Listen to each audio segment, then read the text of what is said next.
Hello, my name's Armanda Harrison and I'm flying solo down to Darwin, and I'm honouring Amy Johnson, who was the first woman to fly solo from the UK down to Darwin. So Amy did Vienna in one day, and it took me 3 days to get here because I had to divert the first day to Saarbrücken because of forecast worse weather, a bit like today. And then I had to stop in Mannheim because I don't have as much range as Amy Johnson did, so I have to do shorter stops.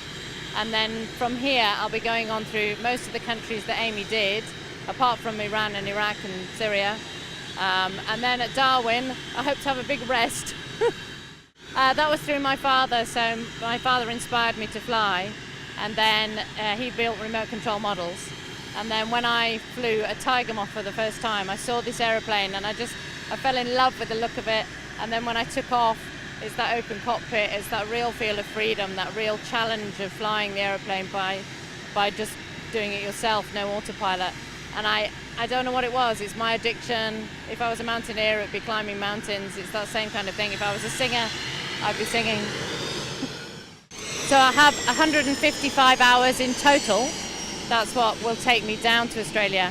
But it's going to take me, I think, a couple of months because I've already had 3 days out for weather and the bird strike. So when I fly, people think you're like sat in an airliner and you're reading or watching a movie. There's no time for that in here. So I'm checking navigation, I'm checking my stopwatch for my fuel, I'm checking that my radios are good, I'm checking that my battery is good. So it's a very busy sort of, there's a workflow that I have to do to make sure it's fine. And of course, because I'm traveling long distances, my map has to be refolded. So I've got my map folded in a certain way, but then having to fold the map inside this little space is quite a unique way of doing it.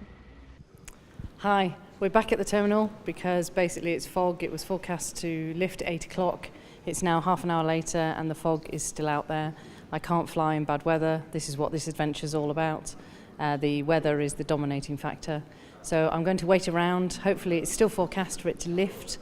If it doesn't lift by about midday, normally then the fog, because of the temperature, it normally then stays in place and I'll have to start again. But hopefully I'm going to have a cup of tea, keep my chin up and be off in the air soon. So if you want to track my flying, I have a live tracker, a military grade tracker. It's on my website, amandajharrison.com. All my social media is on there as well, and I've got a blog, and you can actually track live time my flying when I get in the air.